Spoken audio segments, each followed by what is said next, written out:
وعلیکم السلام. کیا حال ہے؟ سب ٹھیک ہو؟ ٹھیک ہے الحمدللہ. جی بھائی جان آپ سنائیں. اللہ کا شکر ہے. بھائی میں آپ سے ایک بات کرنا چاہتا ہوں. بولیں.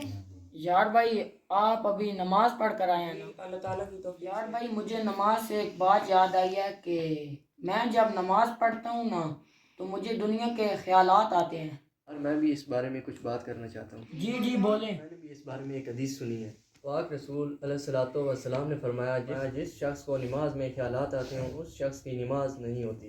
جب سے میں نے یہ حدیث سنی ہے میں سوچتا رہتا ہوں کہ ہماری نماز کیسے ہوتی ہے. ویسے آپس کی بات ہے. اگر شہنشاہ پاک نے فرمایا ہے تو یقیناً ایسے لوگ ضرور ہوں گے جنہیں خیالات نہیں آتے. یار آپ بھی اس بارے میں کچھ بولو نا. یار خیالات تو مجھے بھی آتے تھے اور میں بھی ان سے پریشان تھا. مجھے ایک مرتبہ پتہ چلا زمانہ شہنشاہ کی 2 رکعت نماز ہدیہ کے بارے میں نے یار پھر وہ نماز پڑھی اور پھر سجدے میں سر رکھ کر التجا کی کہ نماز میں آنے والے خیالات ختم ہو جائیں. اس کے بعد ایسا کرم ہوا میں جب بھی نماز پڑھتا ہوں ایسے محسوس ہوتا ہے جیسے میں کعبے کے سامنے کھڑا ہوں. یار بھائی یہ تو آپ نے بہت آسان حال بتایا ہے. تو ٹھیک ہے